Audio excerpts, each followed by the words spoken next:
All praises to Yahweh, Ba'ashem Shai, Ba'ashem Kodash, the blameless fideles and apostles of great stone.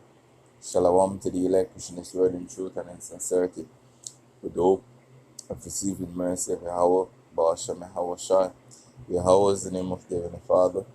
Yahweh Shai is the name of His only begotten Son. These so-called Negroes, Hispanics, and Native Americans are the Israelites according to the prophecies that are written in the scriptures. I want to make it known that the RFID microchip is the charagma written about in Revelation 13, verse 16 on down, which is the MOTB. The miracle drug is the precursor to the charagma. The Hawashai, whom dwell in called Jesus, is about to make his return upon the earth to deliver his elect and to pour out judgment as it is written. So I want to jump straight into this lesson dealing with the least of the flock shall draw them out. And this is a prophecy concerning Babylon and Amalek, which is those that dwell in the landmass of Israel right now. So this is Jeremiah 50, verse 45.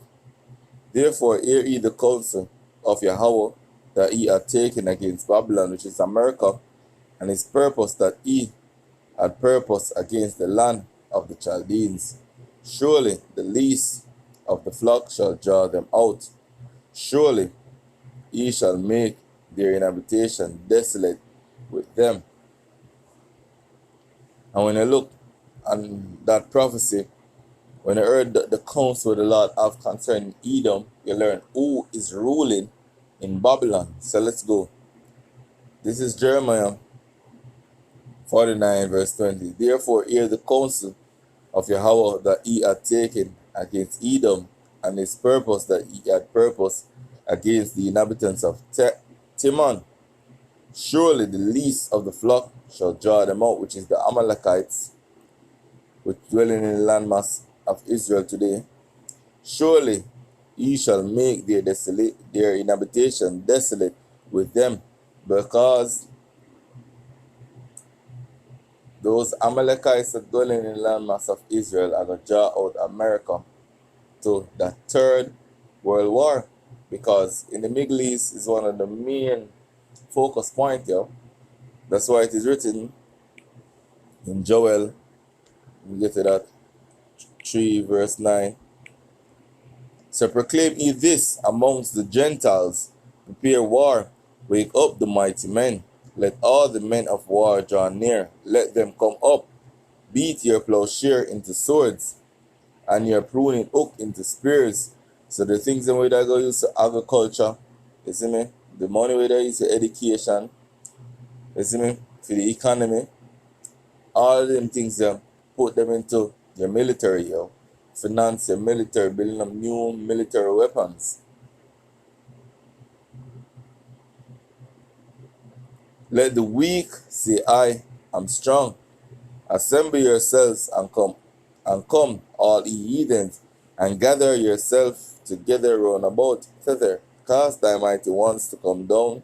O Yahweh, talking about the angels. Let the heathen be wakened and come up to the valley of Yahweh Shaphat. And there, that is in the Middle East, yo. For there will I sit to judge all the heathens round about. And this is what the Lord is preparing, yo. This is the determination of the Lord to pour upon them his indignation, yo. Is it not written in Zephaniah 3, verse 8?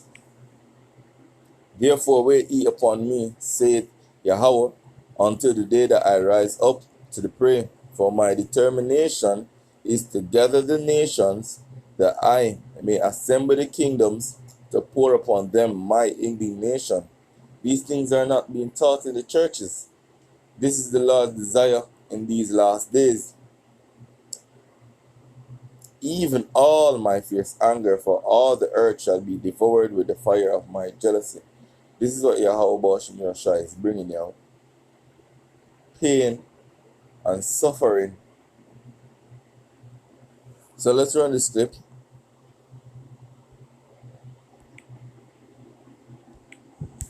Israel is right now trying to get America and the West to pull the trigger, warning right now that there exists an opportunity and that military action against Iran is harder the longer a country waits. A credible military threat is the best way, they say, to deter Iran's nuclear ambitions, but this becomes harder to do the longer one waits, according to the Israeli Prime Minister telling the Hertog National Security Conference in Tel Aviv.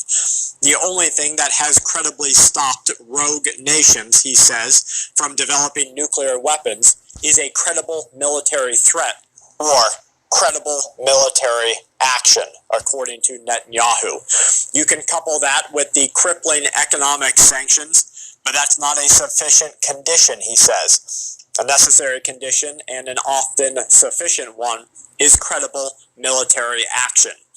The longer that you wait, the harder that becomes, he says. We have waited very long, he warns in a public interview with profession Walter Russell Mead. Would you like to learn to play worship piano? Well, I'm a former Nashville pro, and I've developed a system that's making it possible. Russell Mead.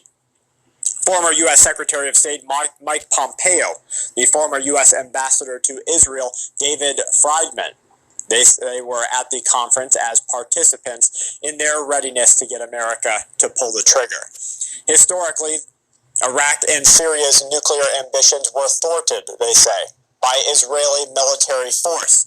He referenced both the 1981 Israeli strike against the nuclear reactor and the 2007 strike against a suspected nuclear reactor in Syria. Libya, they warned, dropped their pursuit of nuclear weapons out of fear of a United States military strike. Netanyahu says North Korea pursued its nuclear ambitions unabated. This is because China has North Korea's back. Tehran suspended its program after the Gulf War out of fear that the U.S. would invade the country as it had when it went into Iraq, Netanyahu explains. At that point, the transformation of a secretive program was becoming realized. This was discussed. So, what this I gonna do? I gonna bring Russia into the play, into the mix now. You know, because the Lord will stir up these Russians. So when I read Ezekiel, I want to say 38, I'm going to start at verse 1. It said, "And the word of Yahweh came unto me, saying, Son of man, set thy face against Gog and the land of Magog," talking about the Russians, "the chief prince of Meshech and Tubal, and prophesy against him, and say, Thus saith the Lord Yahweh, Behold, I am against thee, O Gog, the chief prince of Meshech and Tubal, and I will turn thee back." And what I mean by turning back to that old Soviet spirit, yo. "And put hooks into thy jaws, and I will bring thee forth, and all thine army, horses and horsemen, all of them clothed with all sort of armor, even a great company, with buckler and shield, all of them handling swords." So listen, you hear him just make mention of, Libya stop them nuclear program. But listen what the scripture say. Because Russia is going to be what? A protector unto these nations. It's a Persia, which is Iran, yo. Ethiopia and Libya with them, all of them with shields and helmet. Gomar, which is what? Turkey, yo. Isn't that causing one of the conflict within NATO right now? Because Turkey want to buy the S-400s from Russia.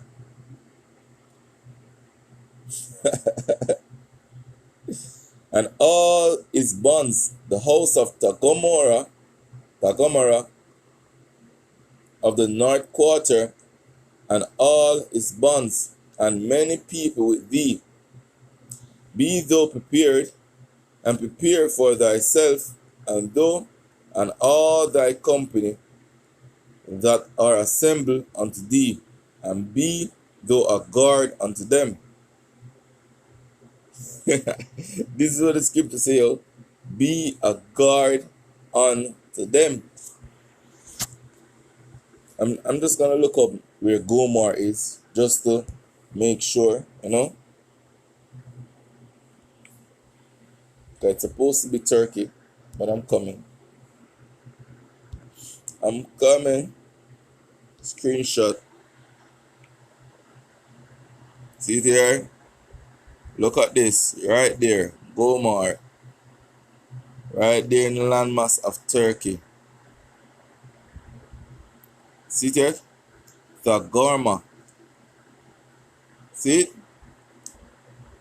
Magog.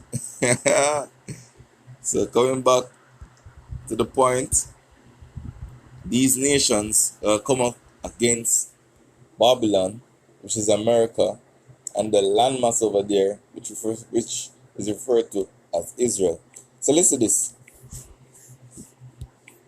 Against America and against the West to destroy the family, sex, and the nature of human beings. I believe that the Muslims understand me well because I believe that the West is an antichrist, is the antichrist. Putin does not think so at all. He sees the West as a partner who behaves very aggressively for whatever reason. But now we're at war with the West because its ally decided to fight us. But if the West did not decide to fight us, we would be supplying it with cheap oil and gas. This is apocalyptic kind of language coming from one of the guy who's been described as Putin's brain. Okay? Now, I want to give you just a little thing on just to urge you to understand what we may be facing. I don't want anybody to freak out, but I do want you to be mentally and physically prepared. Freak out. The Biden administration, when they came into office, they said, we're going to reduce the role of nuclear weapons in the U.S. strategy. Oh, good. Okay, so we're doing that. However, there are now 4 countries all aligned against America and against the West, and all of them pretty evil. Iran, North Korea, China, Russia. Vladimir Putin announced on the 21st that they were suspending the participation in the New START. So there's no arms treaty between the U.S., for the first time since 1972, between the U.S. and Russia. On February 19th, it was reported that the International Atomic Energy Agency inspectors caught Iran enriching uranium to 84% purity. You need 90% purity. They say this is, if it hasn't happened yet, we are within days of them being able to enrich plutonium or uranium and getting it to bomb ready. The time to act now against Iran is almost at 0. Okay? Once they can do it, they can do it. Biden administration has been trying to negotiate limits on Iran's nuclear program, but then they started breaking down and cracking down on their protesters. And Biden says he's willing to use force as a last resort, but the moment of last resort is right now. And far as we know, we are not readying any military options. But the Israelis will. Even if they have to go by themselves, they will. On February 8th, The least of the flock shall jar them out. 18th, North Korea conducted a test of nuclear-capable intercontinental ballistic missiles. It demonstrated the Ooh, North Korea. Did not the scripture just say, the weak shall say, I am strong. ability to reach the continental U.S. This is now the 3rd country.